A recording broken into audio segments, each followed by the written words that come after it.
صرف دنیا کو کمانے کی غرض، اپنی عزت و شوکت اور دنیا کو باقی رہنے کا مقام سمجھ رکھا ہے۔ حالانکہ تھوڑی سی توجہ کی جائے تو سب کو پتا ہے ایک لمحہ نہیں لگنا کہ سانسیں پرواز کر جائیں۔ پھر جو پیدا ہوا تھا چلنے سے قاصر تھا، بات کرنے سے قاصر تھا، سننے سے قاصر تھا، اسی حالت میں جاتا ہے، پھر اسے پتہ چلتا ہے ایک اللہ کے بزرگ بازار کے اندر کھڑے ہو کر رو رہے تھے۔ کسی نے پوچھا کیوں روتے ہو؟ عرض کی ان لوگوں کو دیکھتا ہوں یہ رب کی بارگاہ سے ماورا ہو چکے ہیں، بے پرواہ ہو چکے ہیں، انہیں کچھ خیال ہی نہیں ہے کہ مرنا ہے۔ میں چاہتا ہوں یہ زندہ ہوں، ان کی صلح اس ذات سے کرا دوں۔ وہ ذات چاہتی ہے یہ لوگ مجھ سے صلح کر لیں، میں چاہتا ہوں ان کی صلح اس ذات سے کرا دوں، مگر یہ صلح کرنا نہیں چاہتے۔ وہ تو تیار بیٹھا ہے کہ صلح کرنے والا آ جائے، میں صلح کرنے کے لیے تیار ہوں۔ فرمایا بس رو اس لیے رہا ہوں کہ یہ صلح نہیں کرتے اور وہ انتظار کرتا ہے۔ اسی شخص نے دیکھا کہ ایک دن قبرستان میں رو رہا ہے، پوچھا بازار میں تو سمجھ میں آ گئی، ہر کوئی دنیا کی رنگینی میں مست ہو چکا تھا، اللہ کی بارگاہ سے دور ہو چکا تھا، رب کو بھلا چکا تھا، تیرا رونا سمجھ میں آتا تھا۔ اس مقام پر ہر کوئی کفن لپیٹ کر سو چکا ہے، نہ تو اس کو عیش و آرام مل رہا ہے، نہ دنیا کی رنگینی میں یہ مست ہو چکا ہے۔ آج کے دن تیرا مقام قبرستان میں رونا سمجھ نہیں آتا۔ فرمایا لوگوں روتا اس لیے ہوں، اس وقت وہ ذات مارنے کو تیار تھا، یہ لوگ منانا نہیں چاہتے تھے، آج یہ چاہتے ہیں صلح کرا دیں، اب وہ چاہتا ہے میں صلح نہیں کرتا۔ دنیا کی رنگینی میں جب لوگ مست تھے وہ چاہتا تھا ان لوگوں کو میرے پاس لے آ، اس وقت یہ نہیں مانتے تھے، آج یہ چاہتے ہیں اس ذات سے صلح کرا دیں، اب وہ چاہتا ہے وہ وقت چلا گیا۔ ہر ایک نے جانا ہے، ہر ایک کو خبر ہو چکی ہے دنیا میں باقی کسی نے نہیں رہنا، مگر سوچ نہیں آتی، دنیا کی رنگینی میں مست ہو چکے ہیں۔ ہارون الرشید کے بیٹے ہارون الرشید خلیفہ المومنین تھے۔ ایک دن دربار سجا تھا، آپ کا بیٹا اس دربار میں فقیرانہ لباس ہے، خلیفۃ المؤمنین کے بیٹے ہیں مگر لباس پھٹا پرانا۔ دربار میں حاضر ہوئے، وزیر نے عرض کی حضور اپنے بیٹے سے فرما دیتے کوئی اچھا لباس پہنا کرے، آپ بادشاہ وقت ہیں، آپ کے بیٹے جب اس مجلس میں آتے ہیں تو آپ کے نام کے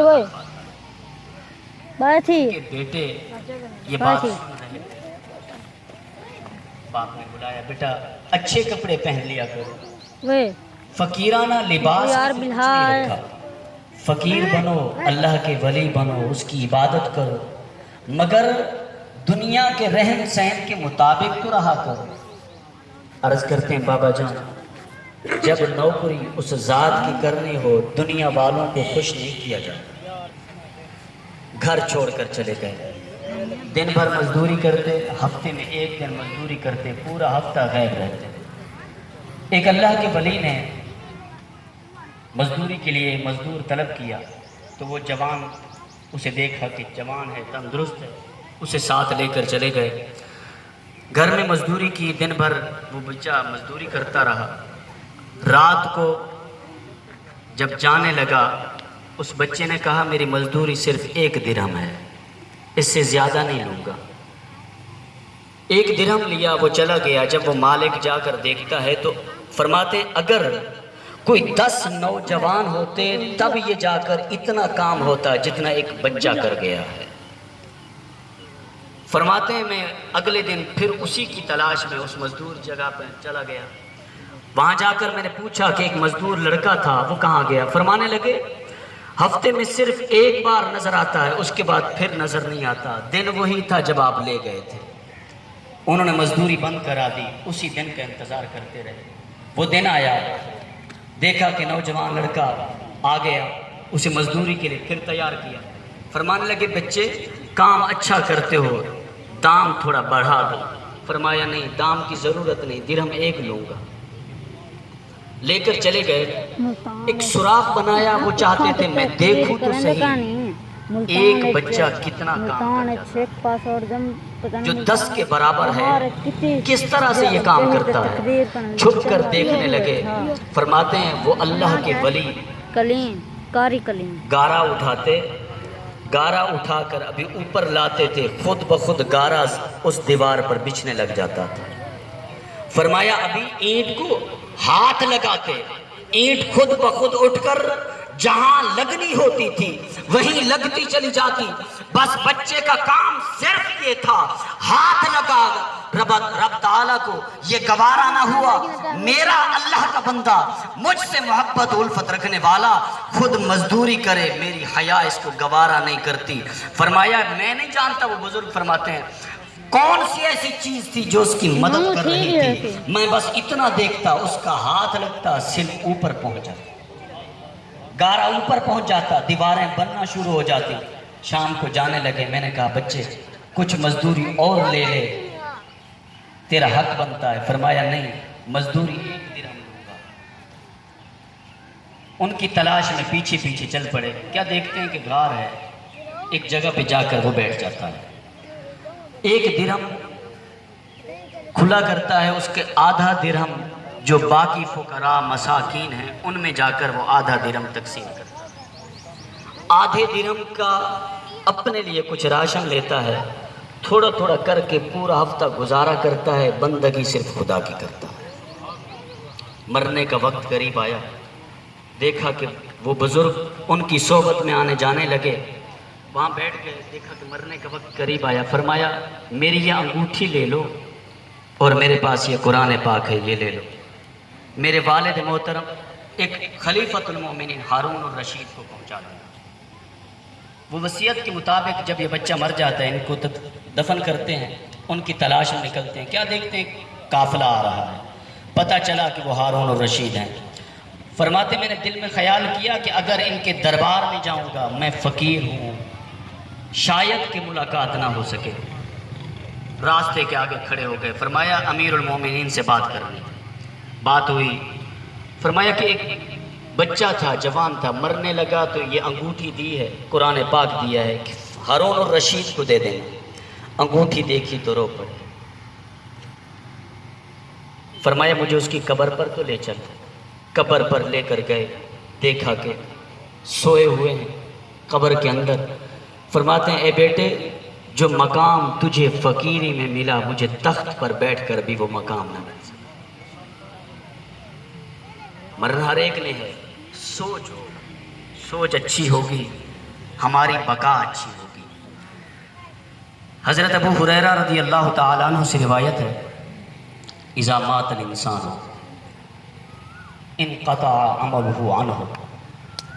آقا علیہ السلام نے فرمایا جب انسان مر جاتا ہے اس کے عمل اس سے منقطع ہو جاتے ہیں۔ فرمایا سوائے 3 کے، من صدقۃ جاریۃ، فرمایا ایک صدقہ جاریہ ہے، کسی نے کنواں کھدوا دیا، نلکا لگوا دیا، لوگوں کو جس چیز سے فائدہ ہو وہ کام کر گیا، یہ صدقہ جاریہ ہے۔ وعمل وعلم فائدۃ، فرمایا ایک عمل ایسا کہ جس سے لوگ فائدہ اٹھاتے ہیں، وولد صالح، اور ایک بیٹا جو نیک ہو۔ فرمایا ہر ایک اس کی زندگی سے اس کا عمل منقطع ہو جاتا ہے سوائے 3 عمل کے، ایک صدقہ جاریہ، ایک علم کے جس سے لوگ فائدہ حاصل کر سکیں، اور ایک نیک اولاد جو وہ چھوڑ کر چلا جاتا ہے۔ دوسری حدیث پاک حضرت ابو ہریرہ ہی رضی اللہ تعالیٰ عنہ راوی ہیں، نبی علیہ الصلوۃ والسلام نے ارشاد فرمایا قیامت کے دن ایک شخص اٹھے گا، عرض کرے گا باری تعالی یہ جو میرے نامہ اعمال، فرمایا جب وہ دیکھے گا اپنے نامہ اعمال کو تو پہاڑوں کی مانند نیکیوں کے انبار لگے ہوں گے۔ عرض کرے گا باری تعالی اتنی نیکیاں تو میں نے زندگی میں نہیں کی، پھر یہ عزت افزائی کس سبب سے ہو رہی ہے؟ رب فرمائے گا میں جانتا ہوں تو زندگی میں اتنے نیک اعمال نہ کر سکا، مگر اپنی نیک اولاد جس کی تربیت اچھی کر کے آیا تھا وہ مسلسل تیرے لیے دعائے مغفرت کرتے رہتے ہیں، فرمایا ان کی دعائے مغفرت سے یہ نیکیوں کے انبار تجھے عطا کر دیے۔ فرمایا ایک شخص تھا مر گیا، اس کی قبر پر ایک اللہ کے پیغمبر کا گزر ہوا، اس نے دیکھا کہ وہ عذاب میں مبتلا ہے، ہر طرف اسے عذاب مل رہا ہے، چاروں طرف سے آگ پھیلی ہوئی ہے۔ اس اللہ کے پیغمبر نے دیکھا اور دیکھ کر چلے گئے، کچھ دنوں کے بعد پھر اسی قبر سے گزر ہوا، کیا دیکھتے ہیں کہ وہ شخص بخشا جا چکا ہے، جنت سے نعمتیں انعام و اکرام تحائف اسے پیش کیے جا رہے ہیں۔ وہ اللہ کا پیغمبر اسی قبر پر کھڑے ہو کر عرض کرتا باری تعالی کچھ دن پہلے تو ہر طرف سے ہر لحاظ سے اسے عذاب میں مبتلا رکھا گیا تھا، آج کس چیز نے ان کو اس عذاب سے بچا کر جنت کی نعمتوں سے مالا مال کر دیا ہے؟ رب نے فرمایا بات اسی طرح ہے، اگر اس کے اعمال کو دیکھتا، اس کی نیکیوں کو دیکھتا، اس کے دنیا کے کردار کو دیکھتا، یہ اسی لائق تھا کہ دنیا سے جو اعمال کر کے آیا تھا عذاب میں مبتلا رہے، مگر جب یہ مرا تھا اس کا ایک معصوم سا بچہ تھا، اس کی بیوی نے اس معصوم بچے کو لے کر ایک استاد کے پاس دین کی تعلیم کی خاطر لے کر جاتی ہے، اس کے پاس بٹھاتی ہے، عرض کرتی علامہ صاحب اس بیٹے کو دین کی تعلیم دینی ہے۔ فرمایا اس مقام پر وہ معصوم سا بچہ میرا نام لیتا ہے، فرمایا میری غیرت جاگ جاتی ہے، فرمایا میری حیا اس کو برداشت نہ کر سکی، ایک معصوم سا بچہ بیٹھ کر میرا نام لے، اس کے والد کو میں عذاب میں مبتلا رکھتا۔ فرمایا اس معصوم بچے کی وجہ سے میری حیا اسے بخشنے پر مجھے کہتی ہے کہ تو اس کو بخش دے، بس فرمایا اس معصوم بچے کی بنا پر وہ جو اللہ کا نام لیتا ہے دنیا میں بیٹھ کر، فرمایا اگر اس کے اعمال کو دیکھتا تو یہ اسی لائق تھا کہ عذاب میں مبتلا رہے، مگر دنیا میں معصوم بچے نے صرف اللہ کا نام لیا، فرمایا میری حیا میری غیرت جوش میں آ گئی اور اسے میں نے بخش دیا۔ اس لیے یہ جنت سے انعام و اکرام جو اسے عطا کیے جا رہے ہیں صرف اس معصوم بچے کی بنا پر جو میرا نام لے رہا ہے۔ جب نیک اولاد دنیا میں باقی ہو ہر ایک عمل منقطع ہوتا ہے، مگر جب نیک اولاد دنیا میں رہتی ہے وہ اس کے لیے دعائے مغفرت کرتی چلی جاتی ہے، تو فرمایا پھر وہ بے سر و سامان نہیں ہے، دنیا میں اگرچہ کچھ غلطیاں کر جاتا ہے مگر نیک اولاد چھوڑ جاتا ہے، اچھی تربیت کر جاتا ہے، تو فرمایا پھر اس کا مقام وہی نہیں رہتا، مقام اس کا پھر وہ ہوتا ہے جتنی دعائیں اس کے لیے کی جاتی ہیں۔ جو حدیث پاک میں نے خطبے میں بیان کی، امتی امت مرحومت تدخل فی قبورها بذنوبها وتخرج من قبورها لا ذنوب علیہا باستغفار المؤمنین لہا۔ آقا علیہ السلام نے فرمایا میری امت کے کچھ افراد جب فوت ہوتے ہیں ان پر گناہوں کی آمیزش ہوتی ہے، زندگی بھر اللہ کی نافرمانی میں گزرتی ہے، اللہ کی عصیاں کرتے ہوئے گزرتی ہے، زندگی بھر اس کا کوئی ایسا عمل نہیں ہوتا جو میری اتباع کر سکے. ہر گھڑی ہر لمحہ وہ میری نافرمانی میں گزار دیتا ہے. میری نافرمانی میں گزارتے گزارتے فرمایا جب مرتا ہے تدخل فی قبورها بذنوبها، فرمایا قبر میں اس حال میں داخل ہوتا ہے گناہوں کو بھی ساتھ لے کر جاتا ہے. وتخرج من قبورها لا ذنوب علیها، فرمایا قیامت کے دن جب وہ قبر سے اٹھے گا فرشتے عرض کریں گے باری تعالی جب یہ قبر میں رکھا گیا تھا اس پر تو گناہ تھے، ان کا ایک ایک بال گناہوں میں اٹا ہوا تھا، زندگی بھر اے اللہ تیری نافرمانی کر کے یہ آیا تھا، زندگی بھر اس کا کوئی نیک عمل نہیں تھا، ساری زندگی عصیاں کرتے ہوئے گزار کر آیا تھا. اے اللہ جب قبر میں داخل ہوا تھا تو اس کا ایک ایک بال گناہوں میں اٹا ہوا تھا. آج کس چیز نے انہیں پاک اور صاف کر دیا؟ آج کس چیز نے ان کے گناہوں کو دھو دیا ہے؟ اے اللہ گناہ تو دور کی بات ہے، آج ان کے جسموں سے خوشبو پھوٹ رہی ہے. اے اللہ یہ کیا ماجرا ہے؟ کس چیز نے ان کو اتنا معصوم بنا دیا؟ فرمایا جب قبر سے اٹھیں گے اس طرح گناہوں سے پاک اور صاف ہوں گے جس طرح معصوم بچہ گناہوں سے پاک ہوتا ہے. رب فرمائے گا تھا تو ایسا زندگی میں کوئی نیک عمل نہ کر سکے، زندگی بھی ہے اس کی بیت گئی میری نافرمانی. یہ قبر میں آ گیا تھا، اس کے پیچھے رہنے والے اس کے لیے دعائے مغفرت کیا کرتے تھے.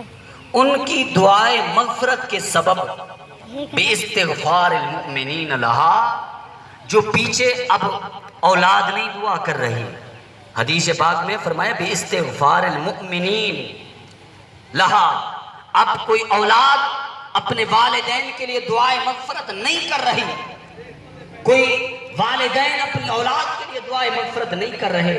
میرا محبوب فرماتا ہے، فرمایا اس وقت رب فرمائے گا باستغفار المؤمنین لہا، یہ جو سارے کے سارے ایمان والے اس شخص کی دعائے مغفرت کے لیے حاضر ہوئے تھے، وہ دعائے مغفرت کر رہے تھے، ان کی دعائے مغفرت کے سبب میں نے ان کی گناہوں کو بخش دیا ہے. ان کے گناہوں کو بخشنا ان کی دعا کے سبب سے، ان کو مرتبہ اور نعمتیں عطا کرنا ان کی دعائے مغفرت سے تھا. اور قرآن کہتا ہے ربنا اغفر لی ولوالدی، اے اللہ میرے والدین کی مغفرت فرما. وللمؤمنین یوم یقوم الحساب، رب کا قرآن صرف والدین پر نہیں بلکہ فرمایا تا قیامت جتنے ہو چکے جتنے آئیں گے اے اللہ تو سب کی مغفرت فرما. اس آیت مقدسہ سے پتہ چلتا ہے کہ مغفرت کی دعا کرنا صرف والدین کریں اپنی اولاد کے لیے صرف وہ قبول ہو ایسا نہیں ہے، بلکہ جو بھی ایمان والا کسی شخص کے لیے مردہ کے لیے دعا کرتا ہے اللہ رب العزت سے قبول فرماتا ہے. ربنا اغفر لی ولوالدی وللمؤمنین یوم یقوم الحساب، اے اللہ میرے والدین کی مغفرت فرما اور قیامت تک جتنے ہو چکے ایمان والے جتنے آئیں گے اے اللہ سب کی مغفرت فرما.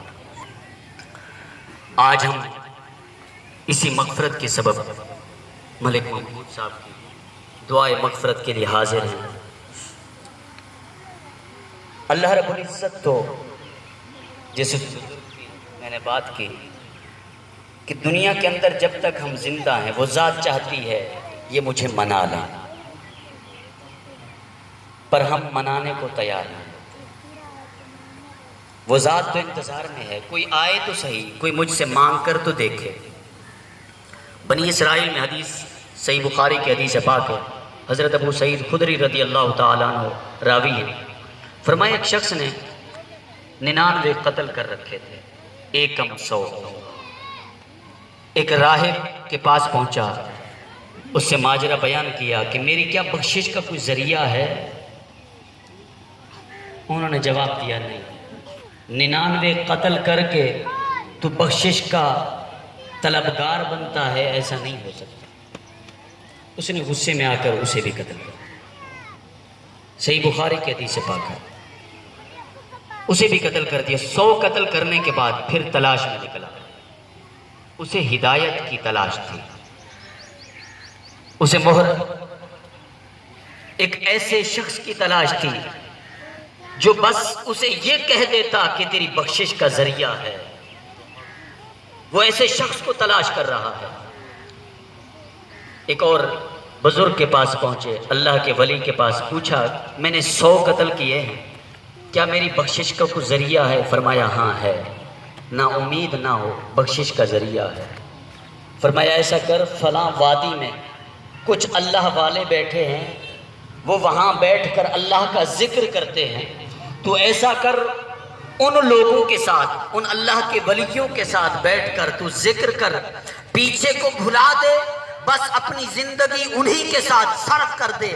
جب وہ دعا کریں تو بھی دعا کے لیے ہاتھ اٹھا لیا کر، جب وہ اللہ کی بارگاہ میں سجدہ کریں تو بھی سجدہ ریز ہو جایا کر، جو اللہ کی بارگاہ میں وہ بندگی کرتے رہے تو بھی بندگی کیا کر، بس میری بخشش کا ذریعہ بس یہی رہا ہے۔ وہ فرماتے ہیں خوش ہو گئے کہ بخشش کا کوئی ذریعہ مل گیا، چل پڑے، کچھ ہی دور گئے تھے کہ اس کا وصال ہو گیا، گرے اور فوت ہو گئے۔ ادھر سے دوزخ کے فرشتے آ گئے، ادھر سے رحمت کے فرشتے آ گئے، آپس میں جھگڑا ہو گیا۔ یہ گناہگار تھا، زندگی بھر گناہ کرتا رہا اور 100 قتل کر چکا ہے، اللہ کے انسانوں کو قتل کر کے آیا ہے، یہ تو ہمارا ہے۔ اللہ کے فرشتوں نے، رحمت کے فرشتوں نے کہا نہیں، یہ تمہارا نہیں، یہ ہمارا ہے۔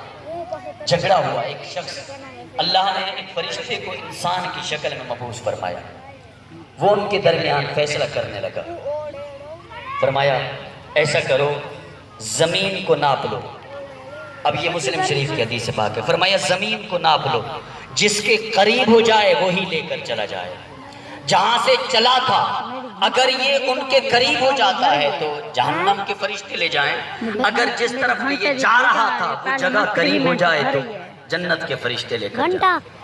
گھنٹہ بعد بھری تھی، فاصلہ تو کچھ طے کیا تھا، حقیقتاً وہ قریب اسی کے تھا جہاں سے نکلا تھا، وہ فاصلہ دور تھا جہاں جانا تھا، مگر دل میں سوچ رکھا تھا کوئی مجھے رہبر مل جائے جو اللہ کی یاد میں مجھے مشغول کر دے اور اس کی راہ دکھا دے۔ وہ تو راہ دیکھ کر جا رہا تھا، رب نے حکم دیا زمین کو، فرمایا اے زمین یہ میرا بندہ میری تلاش میں نکلا ہے، پہنچا نہیں ہے، فاصلہ وہی ہے، جو دور ہے وہ قریب ہے، اگر اصول دیکھا جائے تو یہ جہنم کا مستحق ہے۔ رب فرماتا ہے یہ میرا ارادہ کر چکا ہے، اب زمین تو فیصلہ کر، ایسا کر تو سکڑ جا، اس کو ویسے رہنے دے۔ رب کا حکم ملا زمین کو، زمین اس طرف سے سکڑ گئی، جب ناپ ہوئی وہ زمین قریب تھی، وہ فاصلہ قریب تھا، جنت کے فرشتوں نے اٹھا کر جنت میں داخل فرما دیا۔ رب کی رحمت تو صرف تلاش کرتی ہے کوئی مجھ سے مانگے۔ ایک حدیث پاک، جنگ میدان ہے، ایک کافر محبوب کی بارگاہ میں آتا ہے، عرض کرتے ہیں آقا اگر میں تیرا کلمہ پڑھ لوں مجھے کیا ملے؟ محبوب کے خلاف لڑنے آیا تھا، میرے آقا نے فرمایا اگر تو کلمہ پڑھ لے تجھے جنت عطا کرتا ہوں۔ عرض کرتا یا رسول اللہ صلی اللہ علیہ وسلم پھر مجھے کلمہ پڑھا دیجئے۔ آپ نے فرمایا نیچے آ جاؤ۔ عرض کی نہیں، آپ کلمہ پڑھائیں، اب نیچے اسی وقت اتروں گا جب روح کف سے آنسری سے پرواز کرے۔ اسی گھوڑے پر بیٹھ کر کلمہ پڑھتا ہے۔ فرمایا ابھی موڑا تھا کہ ایک تیر آ کر لگا، روح کف سے آنسری سے پرواز کر گئی، زمین پر گرا۔ مصطفیٰ نے فرمایا آؤ کسی نے جنتی کو دیکھنا ہو تو اسے دیکھ۔ زمین پر کوئی سجدہ نہیں کیا، جہاد نہیں کیا، کوئی صدقہ خیرات نہیں کیا، بس کلمہ پڑھ کے مصطفیٰ پر ایمان لا کر ابھی مڑا تھا کہ تیر لگا، زمین پر گر پڑا۔ محبوب نے فرمایا آؤ یہ جنتی ہے۔ رب کی رحمت تو صرف بہانہ تلاش کرتی ہے۔ دوستو یہ زندگی عارضی، اسے عارضی سمجھے۔ مصطفیٰ نے فرمایا دنیا میں رہو ایسے مسافر کی طرح، جب دھوپ ہو وہ مسافر جب دیکھتا ہے کوئی سایہ ہے بس آرام کی خاطر تھوڑا آرام کرنے کے لیے بیٹھتا ہے، اپنے گھر جمانے کے لیے نہیں بیٹھ جاتا۔ اس دنیا میں رہو عارضی ٹھکانہ سمجھو، ہر ایک کا ٹھکانہ، ہر ایک کی بقا آخرت، اس کی تیاری کریں۔ اللہ رب العزت سے دعا کو رب تعالی صحیح معنوں میں ہمیں آخرت کی فکر کرنے، اس کی تیاری کرنے کی توفیق عطا فرمائے، اور ہم سب کا مل بیٹھنا، گفتگو کرنا میرے برادر محترم ملک محمود صاحب کی حق میں قبول فرمائے۔ اللہ رب العزت ان کی بخشش و مغفرت فرمائے۔ وما علیہ الا البلاغ المبین۔